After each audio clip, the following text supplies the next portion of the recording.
Eclesiastes capítulo 1, versículos 1 e 2 diz assim: palavras do pregador, filho de Davi, rei em Jerusalém. Vaidade de vaidades, diz o pregador. Vaidade de vaidades. Tudo é vaidade. Amém? Palavra Eclesiastes é uma palavra, o livro de Eclesiastes leva esse nome. A palavra Eclesiastes, ela vem de uma palavra hebraica, que em hebraico se diz Kohelet. Kohelet significa professor, ou entendido, ou o sábio. Então, na realidade, quando você está lendo o livro de Eclesiastes, você está vendo uma lição, uma aula de alguém que é um pregador, alguém que é um professor, alguém que ensina a palavra. E ele começa esse livro mostrando para nós palavras do pregador. Dependendo da tradução pode estar escrito outra coisa, mas no original é palavras do pregador, palavras do Kohelet, palavras daquele que ensina, palavras do maior professor que já existiu. Lógico que aqui ele não se refere a Jesus, mas na realidade ele se refere a quem? Filho de Davi, rei de Jerusalém. E quem que foi o filho de Davi que foi rei em Jerusalém? Salomão, ele foi o primeiro rei depois de Davi. Algumas pessoas falam que talvez esse livro tenha sido escrito por um outro rei, que não fosse o rei Salomão, um neto de Davi, um bisneto. Mas quando você chega no versículo 12 aqui, você vê assim: eu, o pregador, fui rei sobre Israel em Jerusalém. E essa é uma pista inconfundível para dizer quem é a pessoa. Por quê? Porque ele já falou no começo que ele era filho de Davi. Então ele não pode ser Davi, é o filho. Então Davi está fora, amém, queridos? E no versículo 12, ele fala: eu, o pregador, o professor, o sábio, aquele que ensina, fui rei sobre Israel, mas em Jerusalém. Como que eu posso ser rei sobre Israel estando em Jerusalém? Quando o reino ainda não havia sido dividido. E os únicos 3 reis que Israel teve antes de ser dividido foi Saul, Davi e Salomão. Se ele é filho de Davi, ele diz que ele era rei em Israel, mas em Jerusalém, ele está dizendo quando o reino ainda era um só. Porque nós sabemos que exatamente depois do reino de Salomão, Israel se divide em reino do norte e no sul, Jerusalém vira Judá.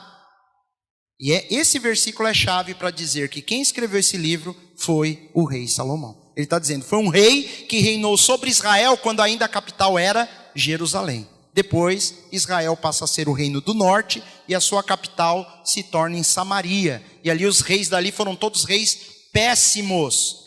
E aqui ele fala, fui rei sobre Israel em Jerusalém. Amém, queridos? Às vezes você olha para esse tipo de coisa e você fala, isso não é tão importante. Às vezes é muito importante, até para sabermos quem que escreveu, quem é o autor da carta. Mas esse livro de Eclesiastes, ele é um livro de sabedoria. Na realidade, a Bíblia, ela nos apresenta alguns livros de sabedoria. Dentre eles, nós temos o livro de Provérbios, o livro de Eclesiastes em si, o próximo livro que vem, que é bem pequenininho, que é o livro de Cantares, ou Cântico dos Cânticos, que é um livro que fala sobre amor, é um livro que fala sobre honra no casamento, fala sobre maridos e mulheres, fala como que o homem deve tratar sua esposa, e a esposa como ela deve tratar o seu marido. São livros de sabedoria, juntamente com o livro de Jó. O livro de Jó também é um livro que fala sobre sabedoria de Deus. Eles são considerados livros de sabedoria e livros poéticos também. A forma como ele é escrito são em formas que nós consideramos livros como poesia ou sabedoria poética, se nós pudermos colocar dessa forma. Esse livro de Eclesiastes hoje eu quero falar com você sobre ele inteiro. Eu quero falar tudo o que tem, lógico, de maneira resumida, do que vai no capítulo 1 ao capítulo 12, para nós compreendermos o que acontece aqui nessa história. Mas nós vemos claramente que é um livro que falam de 2 pessoas. Primeiro, quem está apresentando para nós o livro, o autor, não é o pregador. Ele fala em terceira pessoa, ele fala palavras do pregador. Então quem escreveu, quem colocou no papel, ele está querendo dizer que não é o próprio pregador que escreveu. Eu estou traduzindo, eu estou trazendo ao conhecimento aquilo que o pregador falou. Alguém que está registrando o que Salomão falou.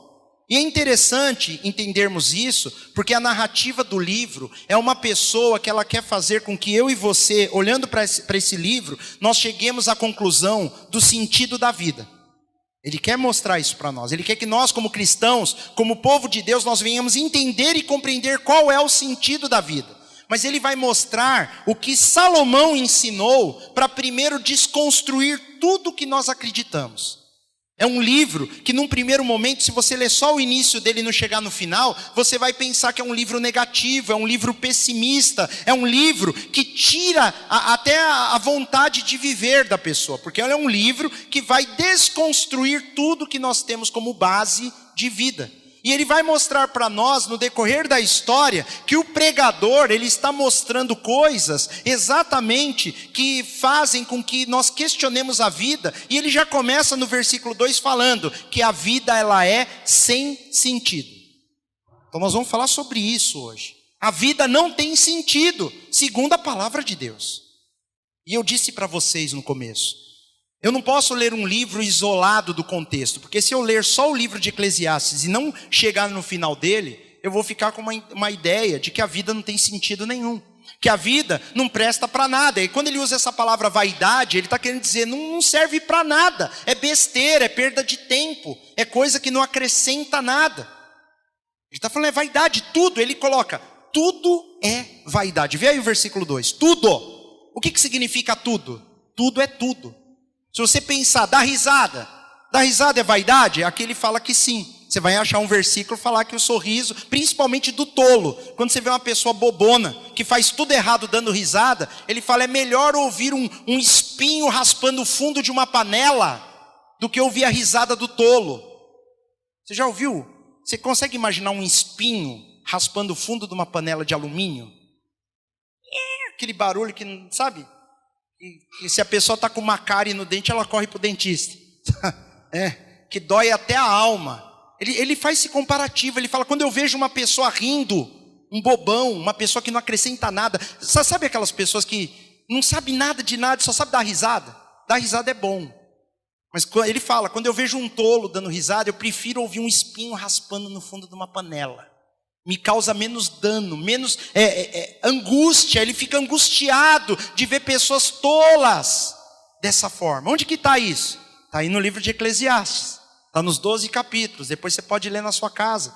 Rapidinho você vai achar isso. Mas ele está falando de coisas que ele observou. Salomão foi o homem mais sábio que já existiu. Salomão, ele dedicou a vida dele a Deus, ele fez uma construção magnífica, ele construiu um templo para Deus, e Deus aparece para ele numa visão, e Deus fala, Salomão, pede o que você quiser, e ele pediu sabedoria, ele pediu inteligência, ele queria saber como proceder, e Deus fica maravilhado com esse pedido. Ele fala, Salomão, porque você pediu essas coisas, e você não pediu nem riqueza e nem poder, eu vou te dar, você vai ser o homem mais rico que já existiu, o homem mais poderoso que já existiu, e você vai ser o homem mais sábio. E Salomão passou a observar a vida. E aqui, obviamente, pelo teor das coisas que ele fala, em alguns momentos ele fala de coisas que ele já vivenciou. Nós entendemos que Salomão aqui ele está velho, já é uma pessoa madura, uma pessoa que sabe do que está falando. Não é alguém que está entusiasmado com o início da vida, não é um jovem qualquer, cheio de sonhos, um homem que amava a Deus e que queria fazer o melhor para Deus. Não, ele é um homem aqui que já errou. Ele vai falar que em alguns momentos da vida, eu quis ver o que é a loucura. Eu quis me colocar no lugar dos nécios. Ele andou com gente que não prestava. Ele fala disso. Ele fala por onde ele andou. E ele fala, sabe de uma coisa? Que conclusão que eu cheguei? Eu cheguei à conclusão que o que serve a Deus e o que não serve, no final, eles vão ter o mesmo fim. Isso é vaidade. Ele fala, eu cheguei à conclusão, eu fiquei angustiado. Ele fala várias vezes, eu me sinto vazio. Porque eu olho, o fim é o mesmo, vai todo mundo morrer. Ele fala, não adianta eu ser bom, não adianta eu ser mal, acontece a mesma coisa. Ele fala, o mundo, ele aqui no capítulo 1, ele fala, é um ciclo. Nasce o sol, se põe o sol e o mundo continua do mesmo jeito. Passam dias, passam semanas, passam meses, passam anos e nada muda. Ele fala que de vez em quando alguém fala, olha, está acontecendo algo novo. Ele fala, não escuta não, esse cara não sabe o que está falando. Porque não existe nada novo debaixo do sol. Desde que as coisas existem, tudo é igual, é um ciclo. Alguém fala, isso que está acontecendo é novo. Não é novo. Isso já aconteceu e ainda vai acontecer muitas vezes. A roupagem que é diferente, a forma como as coisas se apresentam no dia a dia, que são diferentes, mas é tudo mais do mesmo, é tudo igual. Ele fala assim, os homens lavram a terra e isso não afeta em nada o planeta. O planeta continua sendo planeta. As montanhas, os homens escalam as montanhas, os homens fazem cabanas nas montanhas e aquela geração morre, e vem uma outra geração que escala a montanha, e aquela geração morre, e vem outra e a montanha continua lá, inabalável, no mesmo lugar, nada mudou. O homem não consegue alterar o curso das coisas. Ele começa a desconstruir a ideia de que nós somos importantes. Ele fala, nós não somos nada, nós não somos coisa alguma. E quando você lê esse livro, você fala, esse cara está depressivo. Esse cara, ele está numa situação que ele não crê mais em nada. Mas você começa a ver uma pessoa que observou as coisas, uma pessoa que experimentou as coisas de perto, que conseguiu viver coisas que eu e você jamais viveremos. Ele fala, eu tive toda a riqueza do mundo, eu fui o homem mais rico. Ele vai falar isso nesse livro. Ele fala, nada do que eu quis, eu deixei de comprar. Sabe o que é isso? Ele vai falar isso aqui, tudo que eu desejei, eu adquiri. Eu queria, estalava os dedos, estava lá entregue lá na minha porta. Ele falou, tudo que eu desejei, eu tive. E ele falou, eu cheguei, sabe a qual conclusão? Isso é vaidade. Não acrescenta nada, não mudou nada a minha vida. No final eu vou morrer igual que não tem nada. É tudo a mesma coisa. Eu não influenciei em nada o mecanismo do funcionamento da vida. É o que ele fala. E é interessante que essa palavra, que aparece repetida 38 vezes nesse livro só, palavra vaidade. E a palavra vaidade tomou um lugar no meio do povo de Deus, que não é o lugar que ela é de verdade. Essa palavra, vaidade, ela é a palavra que em hebraico ela é pronunciada como revel ou rebel. Muito parecida com o nome de Abel, praticamente escrito da mesma forma. Lembra Abel, o filho de Adão e Eva? Abel deu origem à palavra revel, apesar de ser muito parecida, ela é diferente e tem outro significado. Ela significa vapor, fumaça, mas uma fumaça, não fumaça de fogo, mas uma fumaça semelhante ao vapor. A palavra é misturada com sopro, com respiração. Então, essa palavra rebel, né? Não é rebelde em português, não. Rebel em hebraico. Essa palavra, ela significa, sabe quando está aquele dia bem frio? Bem frio. Aí você chega, você sai de manhã, e aí você dá aquela respirada e sai um vapor da sua boca. É rapidinho, sai aquele vaporzinho e some. É isso que significa rebel. Ele está falando, quando ele fala vaidade em português, ele está falando, é esse vapor que sai da sua respiração. É a palavra original no hebraico. Então, se eu for ler, que nome que eu daria a isso? Vapor de respiração que sai da boca no dia do frio. É mais ou menos isso aí. Esse vaporzinho que não chega, o máximo é embaçar um vidro que está perto, não é? Você pega assim um vidro, dá aquela baforada nele. Posso falar baforada? Vocês não vão ficar escandalizados? Não, né? A baforada que deixa ali embaçado, ele está falando, isso é vaidade, porque daqui a pouco some, não dura nada. Você consegue pegar isso e guardar? Deixa eu guardar, mais tarde eu vou soltar, para ver de novo, né? Não dá, é impossível reter isso. O tempo de duração é milésimos de segundo, não chega a durar 2 segundos isso daí, é muito rápido. Ele diz. Então essa palavra vaidade, quando você lê na Bíblia essa palavra vaidade, você tem que lembrar disso daí, desse vaporzinho que sai e não dura nada, porque é o sentido original. Eles não tinham palavras para traduzir para o português, então eles pegaram a palavra vaidade, que significa aquilo que é vão, à toa, que não serve para nada, que dura pouco tempo, que não tem sentido nenhum, é a palavra vaidade. Então ele começa falando, vaidade das vaidades. Ele está falando, eu olho para a vida e eu vejo que tudo é vaidade, tudo é um vaporzinho que sai e não serve para nada, desaparece, não dá para pegar, não dá para segurar. E ele começa falando assim, que proveito tem o homem de todo o seu trabalho que faz debaixo do sol, versículo 3. Primeira pergunta dele, qual que é o proveito de trabalhar? Parece conversa de preguiçoso, é ou não é verdade? Ah, não. Para que trabalhar? É a pergunta dele. É a pergunta de um sábio. Ele começa falando, que proveito? Já vai ter um irmão que não está muito afim de trabalhar, vai pegar Eclesiastes 1:3, é o versículo da minha vida. Que proveito! Só que eu falei, tudo aquilo que você lê fora de contexto é pretexto para quê? Ou é motivo para pretexto, né? Tudo aquilo que você lê fora de contexto se torna motivo para pretexto. É uma desculpa. Eu li lá que não tem proveito nenhum. Sim, mas se você for lendo o livro inteiro, várias vezes ele vai dizer qual que é o proveito de trabalhar. Mas não é o que nós pensamos. Porque se eu perguntar para a pessoa por que ela trabalha, a maioria delas vão falar alguma coisa socialmente aceitável, que aí todo mundo concorda. Não, eu preciso ganhar a vida, eu preciso cuidar da minha família, que são respostas válidas, respostas certas. Mas no fundo, o que Salomão vai falar, por que o homem trabalha? Por que o homem se especializa? No fundo ele fala, tem a ver com algo chamado inveja, competição, disputa, querer ser mais que os outros, querer se promover, querer ter diante da sociedade um respeito, porque a sociedade só respeita quem tem dinheiro, não é verdade? É assim ou não é? Era para ser desse jeito? Não.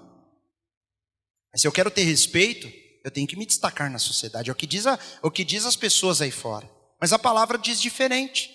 É interessante que aqui no livro de Eclesiastes, lá nos últimos capítulos, se não me engano, no capítulo 8 ou 9, ele fala, olha, eu conheci uma vez uma história de uma cidade que ia ser invadida por um rei poderoso. Ele fala aqui no livro de Eclesiastes. Ele fala, e eu olhei para aquela cidade, eu fiquei sabendo da história. O rei havia cercado a cidade, colocado inimigos, havia levantado paredes, muralhas, eles vieram com carros, com exércitos. Mas tinha no meio da cidade um homem pobre, muito pobre. Mas esse homem era inteligente, ele era sábio. E com a sabedoria dele, ele fez com que sua cidade não fosse invadida.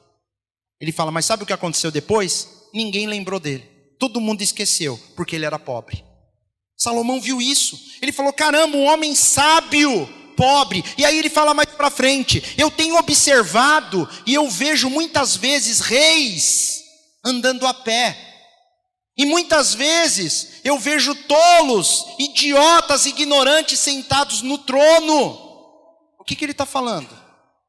Ele está falando que pessoas que realmente são valorosas, a sociedade trata com nenhum valor. Aquele deveria estar sentado num trono, é o que Salomão fala. Ele fala, eu vejo príncipes andando a pé.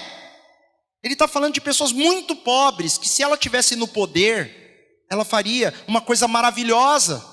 Príncipes que ele considera homens, esse homem deveria ser o príncipe, mas é pobre, está andando a pé. E eu vejo pessoas idiotas sentadas nos tronos, os reis, os poderosos, que não deveriam estar lá. Ele fala, o mundo gira, e é sempre a mesma coisa. E ele fala, eu fiquei tentando procurar um sentido na vida, eu tentava achar um motivo, eu olhava para Deus e perguntava, e isso me foi demais, eu estou cansado. Não eu também já estou um pouco, né? Mas Salomão, ele fala, eu estou cansado, eu me sinto vazio, quanto mais eu penso, mais triste eu fico. Ele fala que em outro lugar, às vezes é melhor não saber nada, porque a pessoa que não sabe nada, ela não se afeta. Sabe aquela história? Enquanto a pessoa não sabe, ela não sofre. E ele fala, à medida que você vai aprendendo mais, aumenta a sua responsabilidade. E quanto mais você sabe, mais aumenta a sua tristeza. Ele fala, eu fui muito sábio. Eu fui mais sábio do que qualquer homem que já existiu, já viveu. E sabe que conclusão eu cheguei com essa minha sabedoria? Que eu vou ter o mesmo fim de todo mundo. Não me acrescentei nada, não criei nada eterno, permanente. Ele olha para Deus, ele olha para a sua vida e o pregador continua falando, vaidade das vaidades, tudo é vaidade, é tudo um vapor, é tudo uma sombra, é tudo muito rápido, quando você já vê, já foi. Tem um lugar aqui que ele fala, que ele percebeu que existem pessoas que passam a vida inteira trabalhando muito, e não consegue usufruir daquilo que trabalha. A pessoa trabalha, mas não consegue tirar um momento de lazer daquilo que ela trabalhou, não consegue se alimentar bem, não consegue ter um tempo de qualidade com a sua família. Ele fala, sabe como eu classifico uma pessoa que vive para trabalhar e não aproveita a vida? Ele falou, eu vejo, essa pessoa é pior do que um aborto, era melhor não ter nascido. Ele fala desse jeito aqui nesse livro. Ele fala, eu observei, a pessoa trabalhou, porque ela tem que acumular, porque ela tem que ter poder. E sabe o que vai acontecer depois? Vai ficar para alguém que talvez não queira nem fazer o que ela fazia. Às vezes a pessoa cria um império, uma empresa gigantesca com nome, e ela morre, aí o filho põe a mão, o filho fala, eu não quero trabalhar disso, ele vende todos os ativos, e vai gastar o dinheiro com bagunça, ou vai fazer outra coisa. Ele fala, você está fazendo tudo isso, você não sabe, quem depois de você vai querer fazer a mesma coisa, vai ter o amor que você tinha, vai ter a mesma força que você aplicou nessas coisas. Ele fala, é vaidade, é um vapor, só você deu valor para isso, mas ninguém. Quantas coisas que o pregador fala que só nós damos valores. Às vezes você valoriza tanto algo, meu querido, é só você que valoriza. Às vezes nem Deus valoriza aquilo, é só você.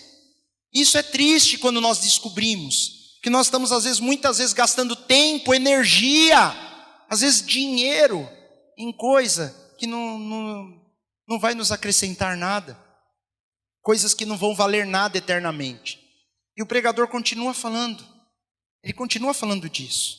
O autor do livro de Eclesiastes, ele fica apontando toda hora, ouça o que o pregador quer dizer. Assim diz o pregador, assim diz o professor, assim diz o sábio. Ele quer que nós ouvimos, ouça. E ele aborda durante todo o livro 2 temas principais. Um deles é que ele quer dizer que a vida, ela é temporária. Ele fala muito sobre o tempo.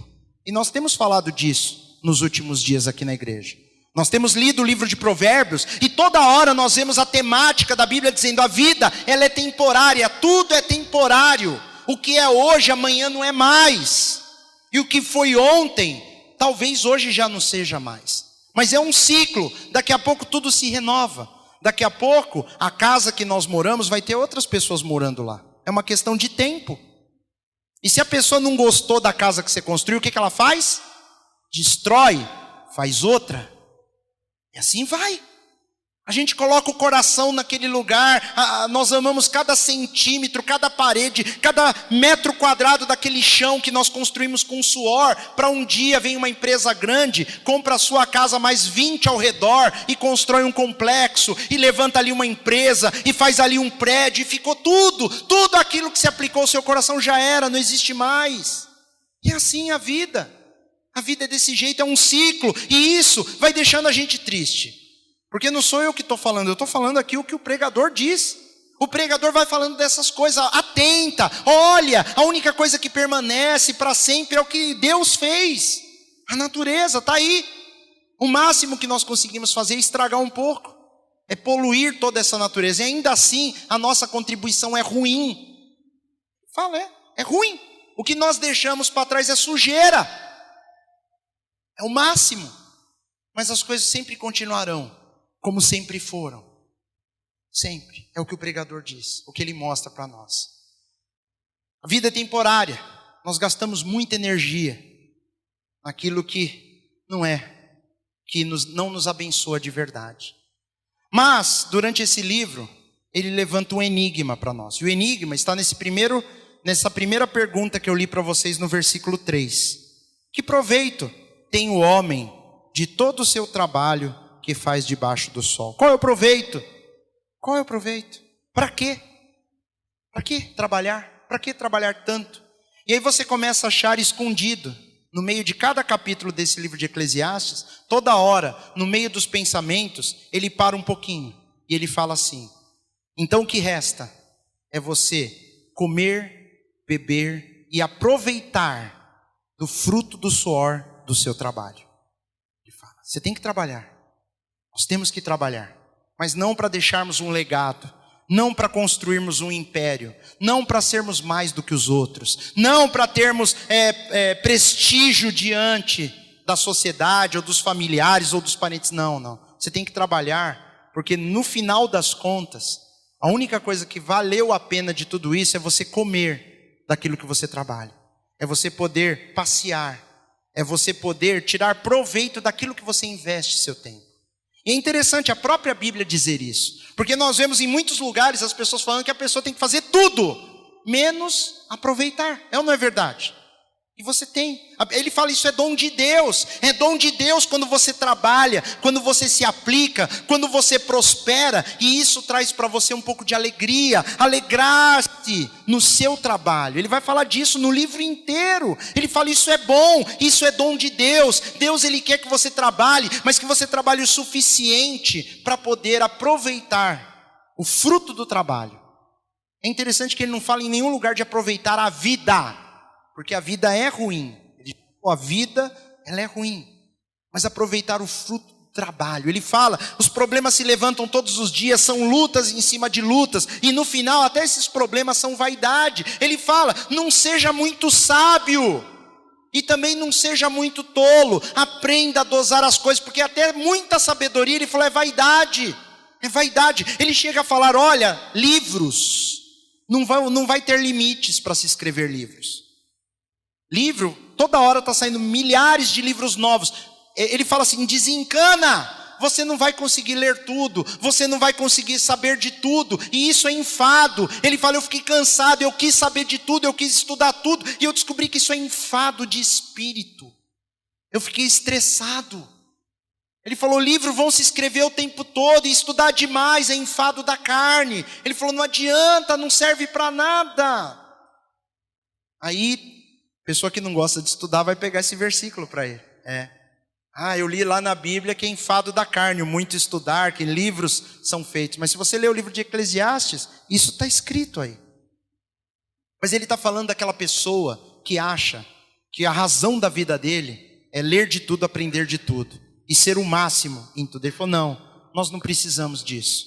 Você precisa do suficiente para ter um bom trabalho. E esse bom trabalho, ele é bom quando ele te dá o mínimo de conforto, o mínimo que você precisa. Ter um conforto suficiente para passear, para poder comer, para poder se alegrar com a sua família. Ele fala de coisas como amizade, como família, como comer bem, beber bem. E comer bem e beber bem não é muitas vezes o que as pessoas acham por aí. Não sei se você já... Eu nunca fui, mas eu já vi esses restaurantes. Tem uns restaurantes aí que dá medo de entrar. Eu, pelo menos, tenho medo. Tem gente que sonha em entrar. Eu não quero nem passar na porta. Tem gente que fala, quando eu tiver muito dinheiro, eu vou no restaurante tal. Isso é um sonho da pessoa. Para mim, isso é jogar dinheiro no lixo, rasgar assim. É mais fácil rasgar em casa. Você não precisa perder tempo. Mas tem gente que sonha. Do que eu estou falando? Eu estou falando de restaurante, você vai comer um prato de arroz e feijão, só que o feijão tem um nome de outra coisa, o arroz tem um nome lá francês. E aí, não é o tanto, não é aquela montanha que você gosta de comer, né? É uma colherzinha de arroz, uma colherzinha de feijão, ele põe uma folhinha de uma verdura ali que ninguém sabe o nome daquilo e o prato é R$300. Tem gente que sonha com isso. Nossa, só para dizer que comeu. Aí tira uma selfie lá, né? De preferência pegando o nome do restaurante no fundo. Ela não está ali para comer a comida, ela está ali para se sentir importante. É o que acontece, é o que ele fala aqui nesse livro. Na realidade, o que Deus quer te dar é algo que você, quando está com vontade de comer alguma coisa, você tem para comprar e fazer. E de vez em quando dá uma passeada. Mas, meu irmão, não rasga seu dinheiro à toa, não. Seja inteligente. Às vezes você come muito melhor e mais barato, uma comida muito mais gostosa, né? Os irmãos que gostam de caprichar com mais quantidade, né?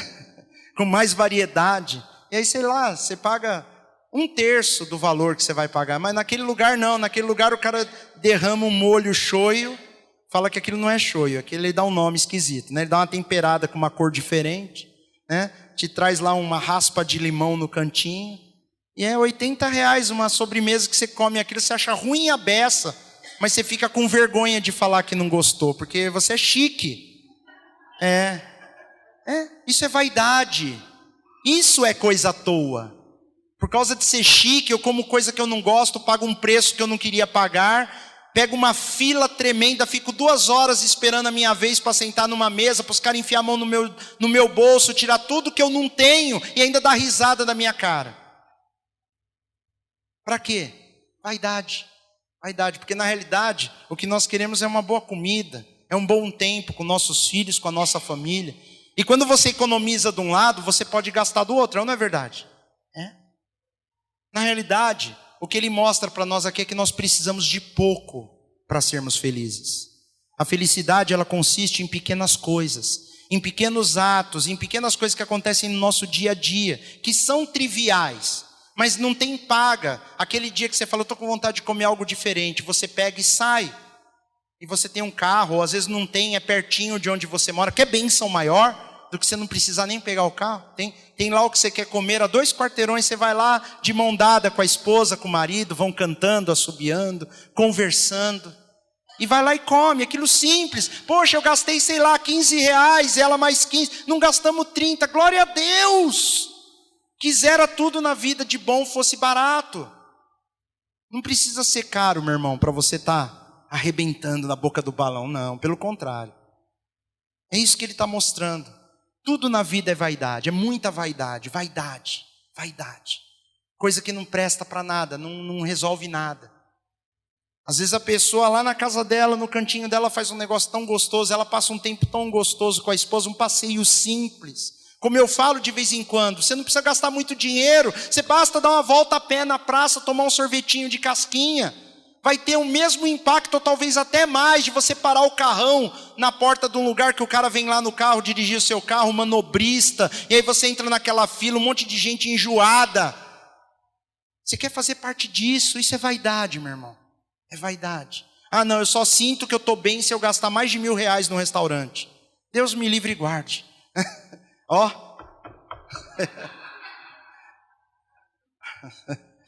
Não é para bater na madeira não, viu? Eu só bati porque eu sei que tem gente que acredita nisso, isola. Não. As melhores coisas da vida, as melhores, elas são de graça. As melhores. Comer e beber precisa do trabalho, por isso que ele fala. Ele fala. Paulo fala lá no Novo Testamento que o trabalhador é digno do seu salário.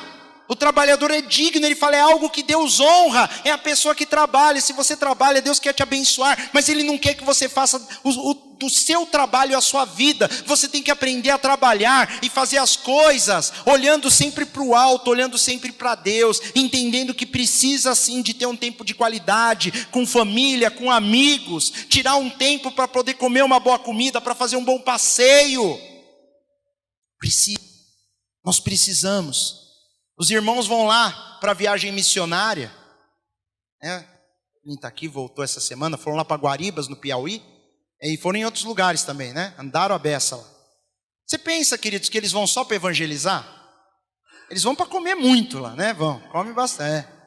O irmão Gilmar, que vocês conhecem, que vem aqui pregar na igreja, ele é um cozinheiro de mão cheia, faz uma comida deliciosa.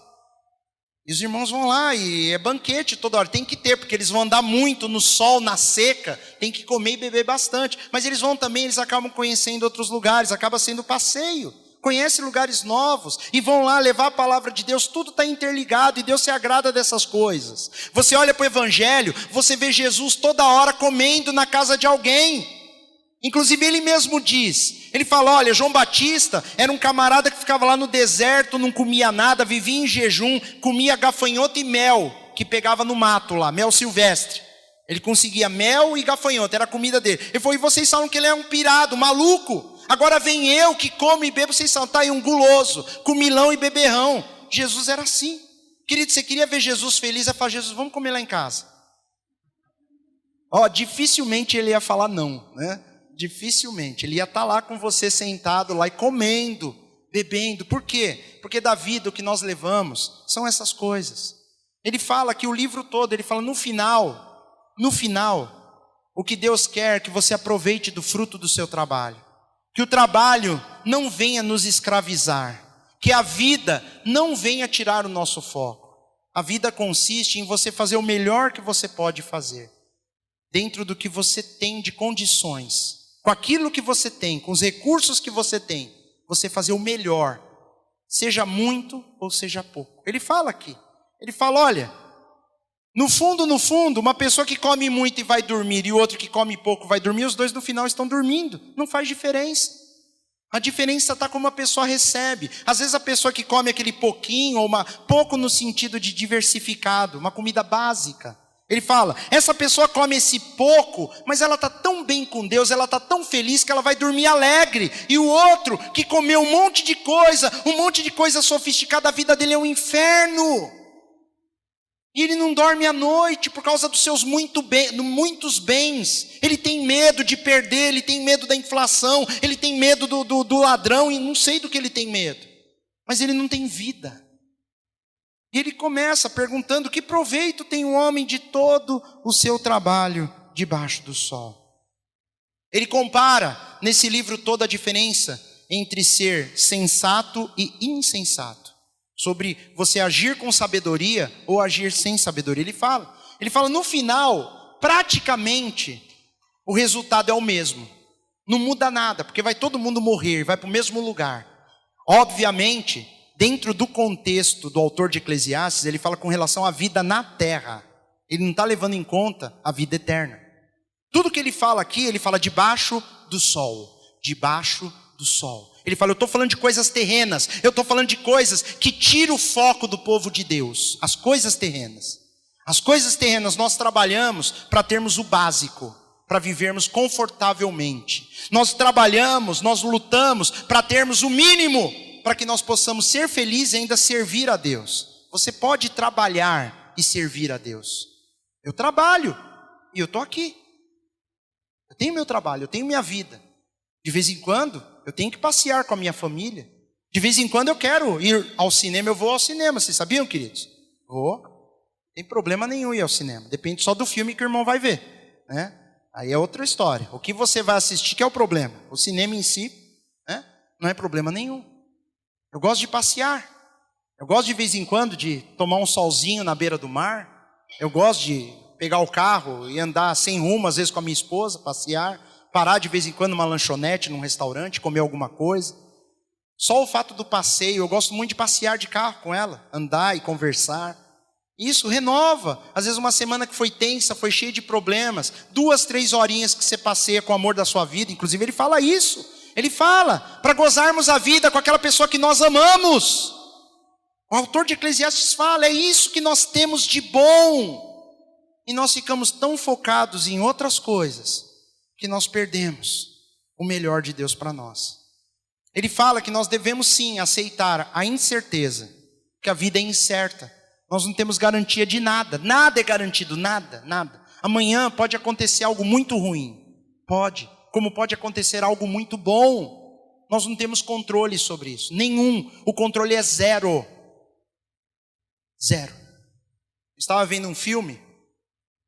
E nesse filme o diálogo deles era uma outra coisa toda fora. Mas como eu estava estudando para isso, Deus me mostrou. Falou, no diálogo deles. Exatamente o que o autor de Eclesiastes fala. Porque a pessoa estava falando assim, olha, você quer entrar no caos e quer ter controle da situação. A situação não tem controle. Se nós tivermos que morrer, nós vamos morrer. É uma pessoa com desejo de controlar tudo, ter tudo na ponta do lápis, o plano perfeito, nada pode dar errado. Eu pensei em tudo, mas aqui o autor de Eclesiastes está falando, isso não existe. Por mais que você planejou, meu irmão, vai dar tudo diferente. Você não tem controle nenhum sobre nada. Nada. A única coisa que nós podemos ter algum controle é sobre o nosso desejo de servirmos a Deus ou não. Mas ninguém aqui está no controle de nada. E isso às vezes é desesperador. É isso que ele fala. Não existe esse controle. Você não tem esse controle. Mas Deus tem. Ele tem. Então o que nos resta? Confiar. Tirar o melhor que nós pudermos do nosso trabalho. Do fruto do nosso trabalho. E ele continua falando sobre um monte de coisa. No meio de todo esse caos, no meio disso que ele apresenta para nós e fala, o controle esquece, não tem controle. Não tem, a vida é uma incógnita. Ele fala, eu tentei de tudo, mas eu não cheguei a conclusão nenhuma. Eu mal tenho a ideia do que Deus tem para nós. Isso é Salomão falando. O homem mais sábio que já existiu. Ele falou, não adianta você tentar. Eu tentei e não entendi nada. Isso é desanimador, mas ao mesmo tempo é libertador. Porque eu não preciso esquentar a cabeça. Porque se você alguma vez já parou para pensar que você não entende nada da vida? Tem alguém aqui que já pensou? Eu vou começar falando para te incentivar. Eu não tenho a menor ideia do que é a vida, queridos. Tem alguém que se sente assim? Porque se você acha que sabe alguma coisa da vida, você está fora da palavra de Deus. Porque Salomão disse, eu não sei nada, eu não entendo nada. Tudo cabe ao Senhor, tudo cabe ao Senhor. Eu aprendi a confiar, eu me liberto, eu não preciso estar no controle, Deus está no controle. Eu só preciso de algumas coisas que ele vai falar no final. Ele fala, inclusive, eu quero que vocês abram comigo lá no capítulo 12, lá no finalzinho do livro, o último capítulo. Acho interessante. O capítulo 12, ele vai falar que o tempo é curto, e ele vai falar algo sobre esse tipo de palavra, mas eu quero ler com vocês. Ele fala assim, lembra-te também, versículo 1, lembra-te também do teu Criador nos dias da tua mocidade. Ele fala uma coisa importante que eu tenho que ensinar. Quando você é moço, jovem, lembra do teu Criador, não deixa para pensar quando você for mais velho não, que isso é burrice. Antes que venham os maus dias e cheguem os anos, dos quais venha dizer, não tenho neles contentamento. Salomão está dizendo, vai chegar um dia, e ele era rico, sábio, próspero e poderoso. Um homem que tinha tudo, coisas que nós não vamos ter. Você não tem fé? Não, eu sou realista. Salomão tinha todas essas coisas, nós não teremos o que ele teve. Ele fala, um dia vai chegar, um dia que você vai falar, eu não tenho mais alegria em viver. Por quê?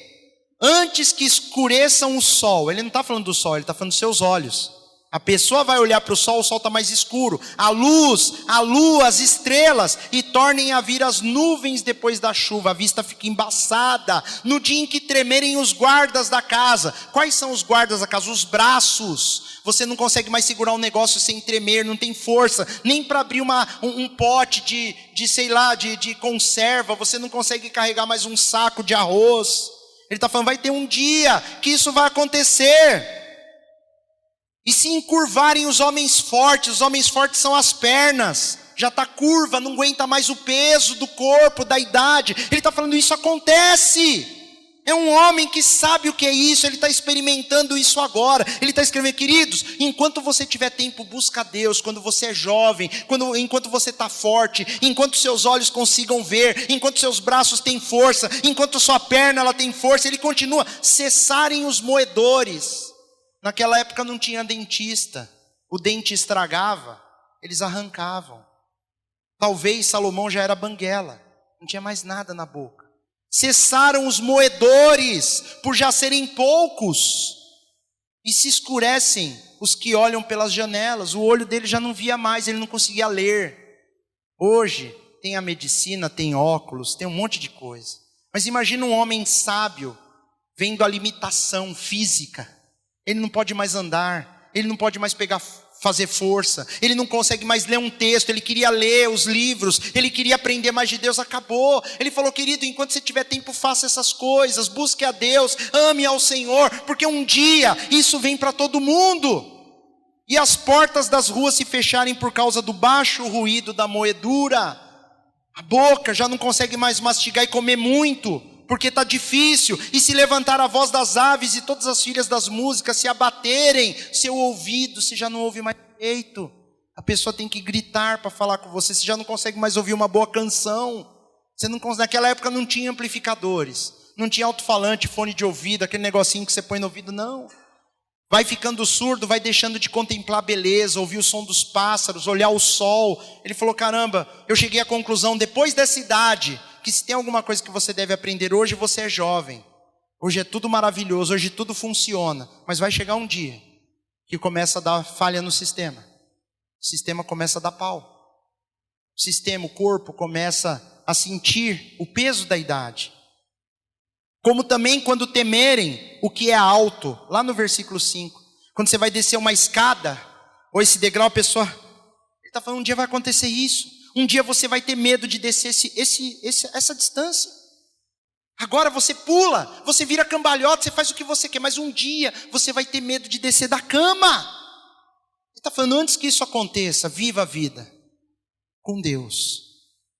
Busque ao Senhor na sua mocidade. Ele fala, e houver espantos no caminho, você ficar com medo de caminhar. Florescer a amendoeira.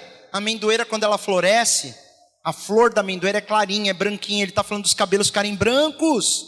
Ele está falando, um dia vai acontecer isso, a sua amendoeira vai florescer. Aquele cabelo negro, bonito, aquela cor escura, aquela cor forte, vai perdendo o brilho, a cor. Hoje tem tintura, né? Mas começa a acontecer.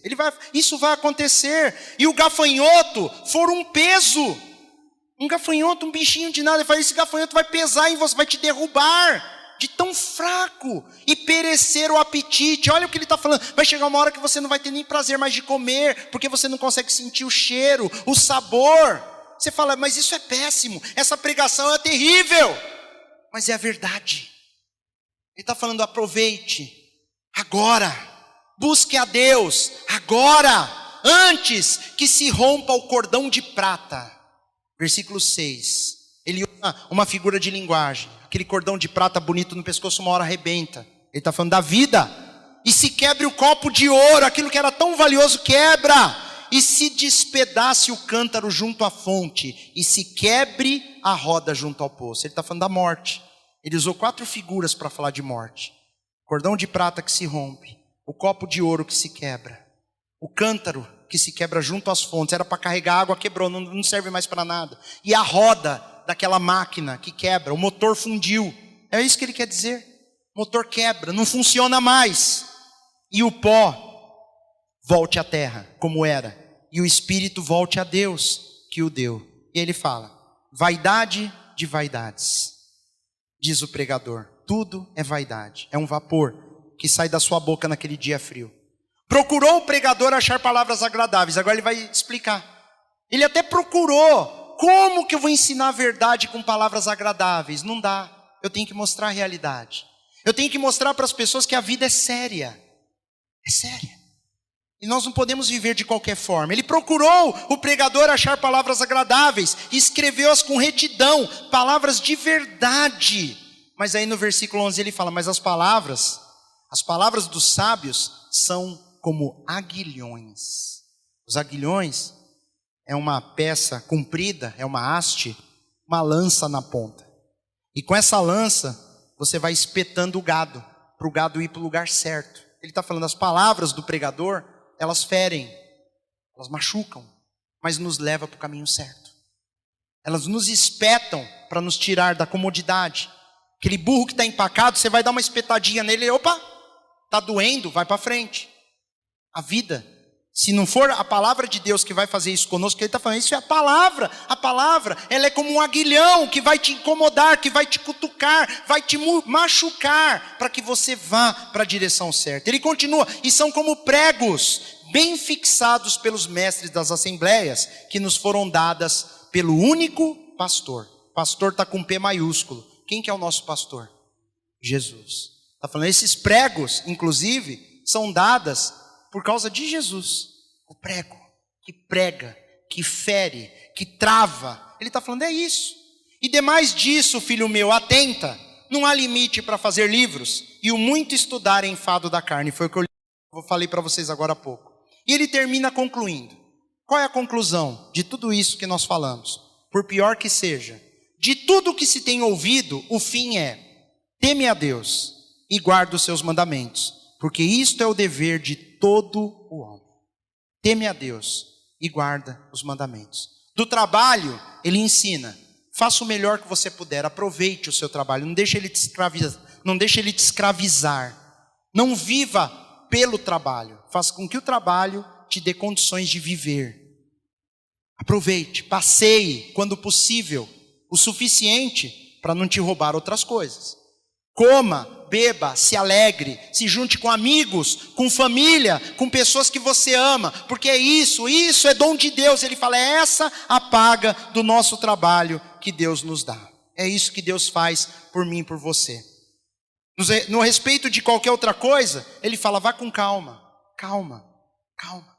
Não acumule tesouros, como Jesus disse, onde a traça corrói, onde a ferrugem acaba com aquilo, a traça come o que é tecido, o ferrugem corrói o que é metálico. Ele falou, não, onde os ladrões minam, cavam para roubar, não acumule essas coisas. Não, viva o dia de hoje, viva o suficiente para o dia de hoje, porque é nisso que Deus se agrada. E ele fala aqui no finalzinho, ele dá a entender para nós que no devido tempo, Deus vai trazer tudo que é feito a julgamento. As injustiças, um dia elas serão julgadas. Aquilo de mal que foi feito, pode ter certeza, um dia terão sua paga. O que foi feito de bom, Deus vai levar em conta. E um dia todos nós estaremos diante do nosso sumo pastor, que é Jesus. Um dia eu e você estaremos diante dele e prestaremos conta da nossa vida. E aí, queridos, aquilo que você fez por causa da palavra de Deus e o evangelho vai ser avaliado. Mas hoje, Deus ele quer mostrar para nós no livro de Eclesiastes que ele tem um plano e um projeto na nossa vida. E esse plano não sei. A Bíblia diz que esse plano é bom. Ele fala que Deus sabe o que ele tem para nós. Ele sabe o que é bom. Os projetos de Deus para nós são bons. Eu só tenho que confiar. Eu tenho que levar no meu coração. Eu não tenho controle de nada. Coisas boas acontecem, coisas ruins acontecem a todos que estão aí, debaixo do sol, no mundo, vivendo. Coisas boas e coisas ruins acontecem a todos. A diferença é que o povo de Deus, que tem Jesus na vida deles, essas pessoas elas reagem de forma diferente daquilo que se levanta. Deus ele quer nessa manhã falar comigo e com você, para que nós venhamos a entender o propósito dele em nossas vidas, que é esse propósito. Leia aí comigo de novo o versículo 13. De tudo o que se tem ouvido, Eclesiastes 12, 13. De tudo o que se tem ouvido, o fim é: teme a Deus. Teme, temor, respeito, amor. Dê o seu melhor para Deus. E guarda os seus mandamentos, porque isto é o dever de todo aquele que respira. Todo ser humano, todo homem, toda a mulher. E ele termina: porque Deus há de trazer a juízo toda a obra, e até tudo que está encoberto, quer seja bom, quer seja mal. Ele não responde qual é o sentido da vida, mas ele fala: uma coisa eu tenho certeza, um dia Deus vai mostrar para nós qual era o sentido da vida. E a melhor coisa que nós podemos fazer é temer a Deus e guardar os seus mandamentos. Porque no final, um dia Deus vai revelar para nós qual era o sentido da vida. E você, meu irmão, minha irmã, você vai dar glória a Deus de um dia ter conhecido esse livro e ter aprendido que você não está no controle de nada. E se você fizer o seu melhor, confie em Deus, que Ele no final, Ele vai te recompensar. Amém?